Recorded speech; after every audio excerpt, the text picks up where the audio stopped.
silence. So what I'm going to do right now is I'm going to crunch 1400 years of Islamic history in 5 minutes and make it as exciting as I can possibly make it. Because I hated history when I was a little girl. At this age, I appreciate history.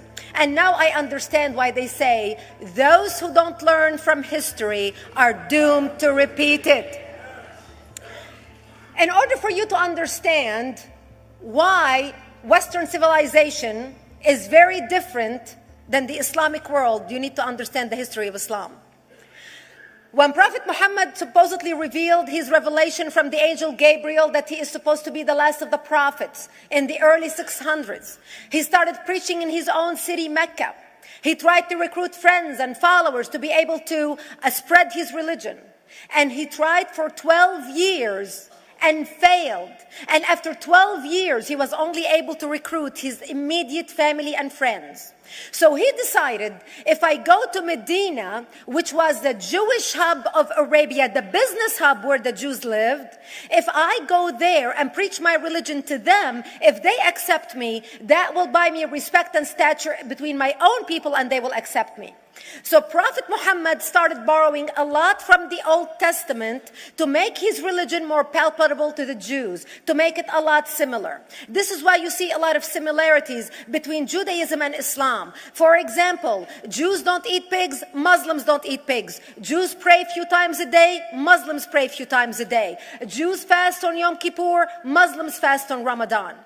And this is why you started seeing a lot of good writing in the beginning of the Quran when Prophet Muhammad was saying all the good things about the people of the book.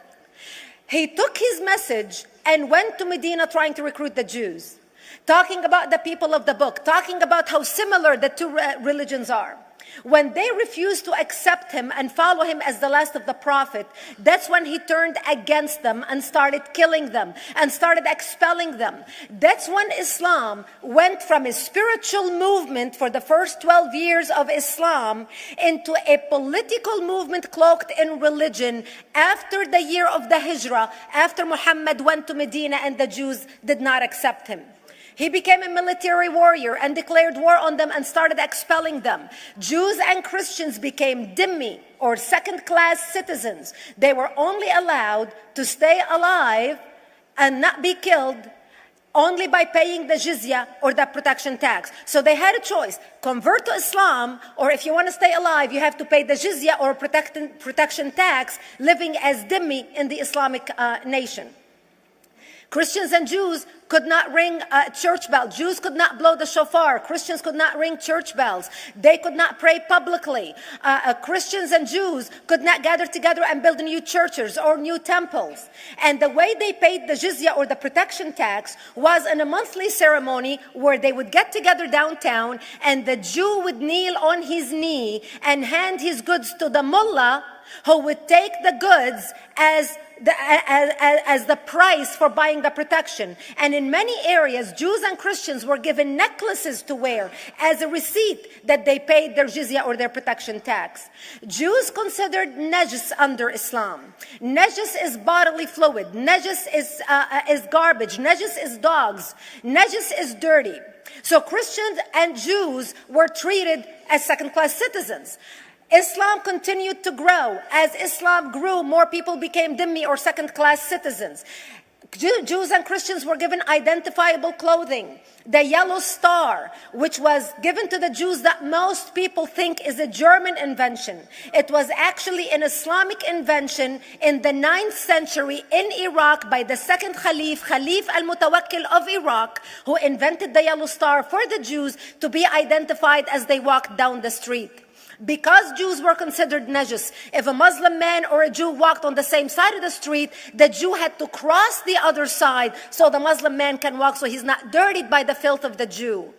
Christians were given the zunar, the belt, which most of you men are wearing right now. That was an Islamic invention for the Christians. Islam continued to grow. They went all the way to Jerusalem. They conquered Jerusalem. Christians couldn't ring their church bells in Jerusalem.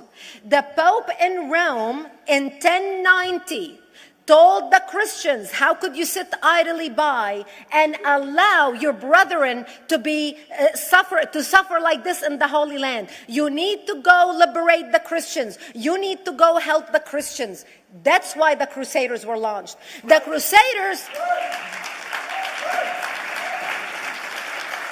Crusaders were not launched because they just felt like waking up in the morning and going and converting a bunch of Muslims or beheading them. The Crusaders were launched to liberate Jerusalem. And they were able to liberate Jerusalem for less than 100 years before Salah ad-Din al-Ayyubi, Saladin, took it back, and Jerusalem remained under Islamic control until 1967, when the State of Israel liberated Jerusalem, where Christians, Jews, and Muslims could pray under the same sky.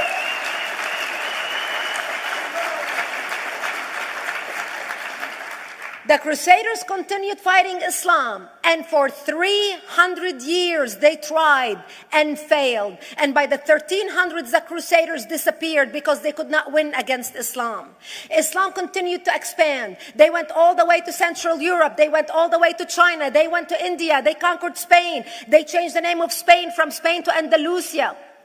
And they started, as they advanced, as they conquered more nations, more people paid the jizya, or the protection tax. And this is how the Islamic Empire grew. It went all the way until they was stopped at the gates of Vienna on 9/11. 9/11 is not a date that Osama bin Laden just picked out of a hat. 9/11 is a symbolic date in the Islamic calendar. By the 1600s, Islam had covered more of the earth's surface than the Roman Empire did at its peak. Between the 1600s and the 1800s, the Europeans were experiencing the European Industrial Revolution, where the Europeans were able to invent products on factory lines, where they are able to make money and sell products, which gave them the money to build a strong army in order to fight the Muslims. And that's how they were able to stop them at the gates of Vienna on 9/11. The Europeans started the pushback against Islam. They pushed them out of Europe. They pushed them out of all the way to the Middle East and North Africa. By 1924, the Islamic Empire ended. In 1924, the Islamic Caliphate ended in Turkey by President Ataturk, who was a secularist. He ended the Islamic Empire, and he gave women rights to vote. He gave women a right to an education, a right to work, a right to choose a husband. He forbid women from wearing the hijab. He forbid men from wearing the beard. The Muslims hate him so much that they consider him a Jewish agent, because they believe that his mother and her bloodline was Jewish, and that was the influence on Ataturk. By the time the Islamic Empire, or the Islamic Caliphate, or the Islamic State ended in 1924, the Islamic Caliphate had existed for 1400 years, and it ended less than 100 years ago. By the time the Islamic Caliphate ended in 1924, 270 million people around the world were killed by Islam. 270 million. And we didn't have weapons of mass destruction, and there was nuclear weapons. All of these people were killed, butchered by the sword. The people in the world, less than 100 years ago, how many people knew this history? Please raise your hand. We in America have failed to educate our children about history. We in America failed to educate our population about history. Our children in high school, you take any 17, 16-year-old kid, 18-year-old kid, and ask them about World War II. They can't even tell you what happened in World War II. For them, it's ancient history, and we still have our World War II veteran walking among us. That's how little we know of history. Islam ended in 1924, the Caliphate. People thought the Caliphate will never be resurrected. The Caliphate will never come back. But two things happened in the Middle East in the last century that made the Islamists be able to resurrect the Caliphate. Number one is the discovery of oil in Saudi Arabia, which we were able to discover and were stupid enough to allow them to nationalize it. And the number two that happened was Ayatollah Khomeini coming to power in 1979. That gave the Islamists the money and also the spiritual covering in order to explode on the world stage. And people say, oh, well, the Wahhabis exported their Wahhabi radical religion. The Wahhabis are the name of Wahhab. They're not a different sect of Islam. They follow the authentic preaching of Prophet Muhammad, the way Prophet Muhammad lived and practiced his religion. This is why neither you or me or any infidel can step a foot in Mecca, because as far as they're concerned, we are filth. And as infidels, we're not allowed to step a foot, not President Obama and not anybody else. As a matter of fact, Al-Qaeda used to use Saudi Arabia and its success as an excuse to recruit members, as the example to show them how Allah has blessed Saudi Arabia because of the way they adhere to the tenets of Islam. And today we talk about ISIS. ISIS is not a new invention. ISIS resurrected the caliphate that ended less than 100 years ago. Except we are too ignorant and too uninformed to understand what ISIS is doing and why ISIS is succeeding.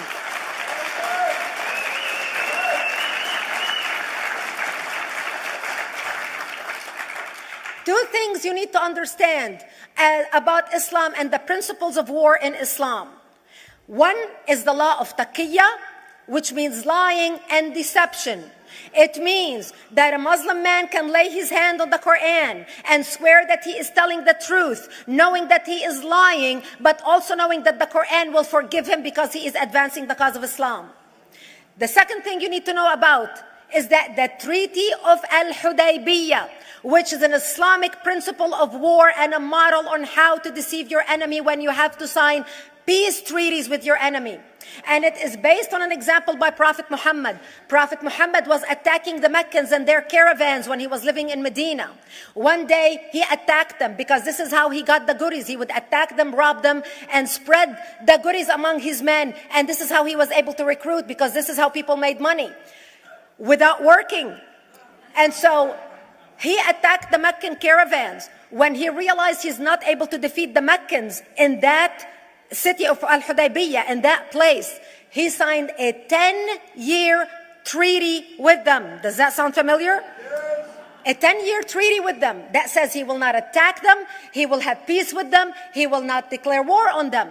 Muhammad used the treaty for 2 years to build his military, strengthen his army, and when he realized he was strong enough to attack his enemies when they least expected it, because they thought they had a peace treaty with Muhammad, he broke the treaty, attacked them 2 years later, and Mecca fell within 24 hours because they were not expecting the attack. And that became a principle of war in Islam. In Islam, God sent his people to die for him. But in Christianity, God came to die for his own. Today we have an incredible guest on the show, Reverend Majid Al-Shafi, the founder of One Free World International. Majid Al-Shafi, an Egypt-born Muslim who came to Christ, fled the country through Israel, and now lives in Canada.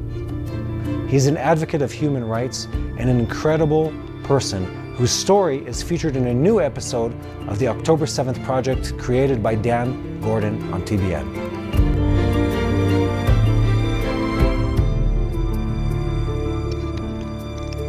Majid Al-Shafi, thank you for taking the time to be with us. Thank you for having me. We've done work documenting the stories of Muslims coming to faith, and I've heard you speak several times about your testimony, and it seems almost like a thing of the mind. And I don't say that to belittle it. It was a logical decision. When I was a Muslim and I was reading the Quran and the Bible, I was reading both of them at the same time in comparison. Yeah. You can see the love, the sacrifice in the Bible, the love, the philosophy, the doctrine of Christ, of forgiveness, hope, mercy, the true difference between Islam and Christianity. In Islam, God sent his people to die for him. But in Christianity, God came to die for his own people. I agree with that. Even when you're reading with regard to human rights in the Quran, for example, like the way treating of women, the way that treating minorities, non-believers, the way that they treated the Jewish and Christians, for example. When you're reading the Quran and you see that they are calling the Jews monkeys and pigs. Yeah. This is in the Quran. I know that the people would not understand, they would not maybe, no, come on now, that's not, it is. Yeah. Now, I would tell you why this is dangerous. It's not about just insulting the Jews, forget about this part for a second. It's about dehumanizing them. Yeah. And when you demonize somebody, that's the first sign of committing genocide against them, because it's easy to kill because they're not human. Yeah. They're pigs and monkeys. So when you read all of this, when you read about women's rights, when you read that you have the right to beat a woman if your wife, if she refused to sleep with you, when you have a right to marry four, and after the four you can have slaves, وَمَا مَلَكَتْ أَيْمَانُكُمْ. All of this will sit down logically as a human being, and you sit down and say, there is something wrong here. I don't like that. This is not right. Because what is woman? Is my mom, is my sister, is my daughter, is my wife. So there is something wrong there. And when you go to Christ and his first miracle, what was his first miracle? The water and wine. And who forced him for this miracle? Yes, exactly. His mom. Yeah. His respect. And he told her, I didn't start my ministry yet. Yeah. But it was out of respect and love and honoring her. What you're saying, any man in their right mind, anyone who has a conscience, anyone who can read this text, they can observe for themselves. They can see that one thing is negative and one thing is positive. And the mind, especially when we're facing the persecution that's happening to the Christians around the world today, we have to be united. We have to understand how we can fight it, not in a revenge, in a loving way. We don't fight hate by hate, revenge by revenge, or evil by evil. We fight hate by love, revenge by forgiveness, and evil by the power of the living God. But do Western countries even have the toolkit? Do you see a model where Western countries can live with Islam, or at least engage with it in a way that understands their values? My brother, I need to tell you something. Please. Within our faith, we know that whoever will follow Christ will be facing persecution. Yeah. North America is not far away from this persecution. We are in the first wave. The world divided to two zones, a conflict zone and a comfort zone.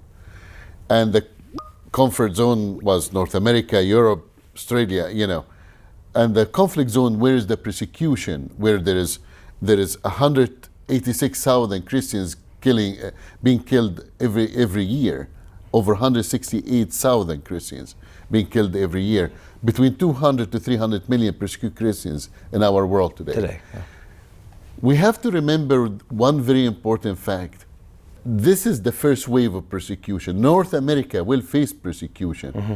And this Muslim movement that you are talking about, and what we see today, especially after the war in Israel, will be the first igniting of real persecution. Yeah. The immigration that we are facing, the subject of the immigration that we are facing today, have to be resolved. And there is one question that all the Arab countries and the Western countries have to answer. Why all of these Muslim immigrants not going to Saudi Arabia, not going to Qatar, not going to Bahrain? And these countries have more ability financially, better than Canada and United States. We have to take care of our safety, our security in our country, and in order for us to be able to help more. But if we open the doors of immigration to anybody that will hurt our society, will change the DNA of our society, we will end in a big wave of persecution. A lot of us start to feel that our country is being taken from us step by step, little by little, our civilization. I don't want to sound racist. I'm brown, so I can be racist. Nobody will say anything. Sorry. But the truth here is, we have a very beautiful countries, and we welcome everybody. And we love the Muslim communities. And we would like to share with them the message of the gospel. We would like to tell them about Christ and how much Jesus loved them.